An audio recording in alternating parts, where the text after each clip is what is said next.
not much high school football to be played on Friday night after the devastating impacts of Hurricane Helene. But a couple of matchups got in Saturday afternoon, starting with a big Region 1 6A battle. Science Hill recognizing some seniors before the game, looking to stay perfect in conference against William Blount. The Toppers go right down the field early after a big play to Corbin Leisure. Inside handoff to Aiden Perry, who somersaults in. It's 7-0 Science Hill. After a defensive stop, right back down into the red zone. Spencer Taylor, quick out. Stephen Famoyan navigating to the near pylon. The extra point is blocked, but it's still 13-zip. It's 20-7 after the teams trade scores when the Govs go play action and connect on a deep crosser for a touchdown, but the Toppers would roll it home 55-28. Now heading to Ken Green Field, Daniel Boone taking on Campbell County.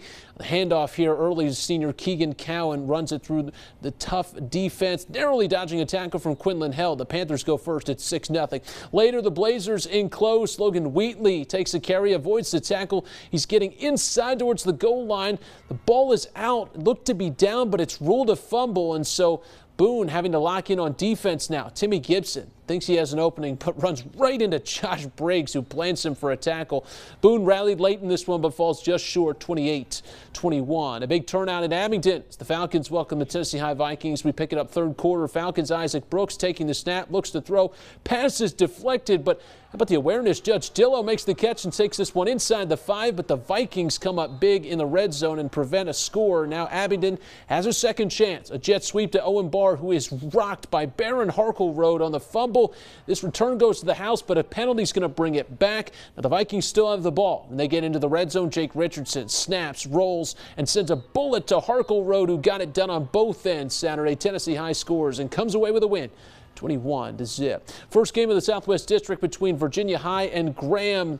Bearcats starting things off. Caden Lewis is going to fake the handoff here and fumble. Laws is going to fumble it, and Sean Dowell is the one that hops on top of it. 4th and goal from in tight. The G-Men's Gabe Lilly tries to find an opening through, but the Cats are not making things easy. They stuff him there and get a turnover on downs. But at the very start of the second quarter, Dalton Roberts finds Chris Edwards in the back of the end zone. That pass will get the G-Men on the board. It's 6-0. Graham stays undefeated. 27-14. In Nicholsville, they've got the Grills going ahead of Twin Springs and Cumberland Gap. The Titans' second possession, it's Seth Pendergrass finds the end zone for the first points of the game. Now the Panthers would try a quick touch pass on their next possession.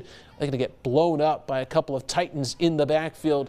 The Titans take back over on offense. They're back in the red zone, and that's when Brennan Weddle sneaks on in, makes it 16-0. The Titans take control at home, 24-6, your final.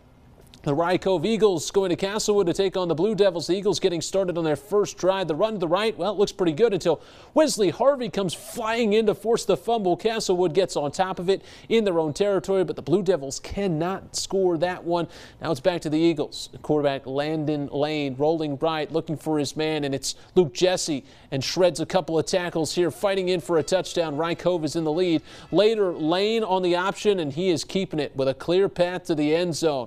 Rye Cove takes a 14-0 edge, and they go on to win big, 55-14. Using Emory as neutral grounds with county rivalry between George Wythe and Rural Retreat. Nearing the end of the third, G-Dub's Mark Huff to Trevin Rainey cannonballs in for a score. G-Dub is ahead 20-12. Moving to the beginning of the fourth, all of the chaos. Caleb Roberts passes to Gunnar Hagerman and slips past the Maroon defense for a touchdown. It's now just 21-18. Another goal line score, though, for the Maroons would seal it. It's Wythe that goes on to take the county battle, 28-18.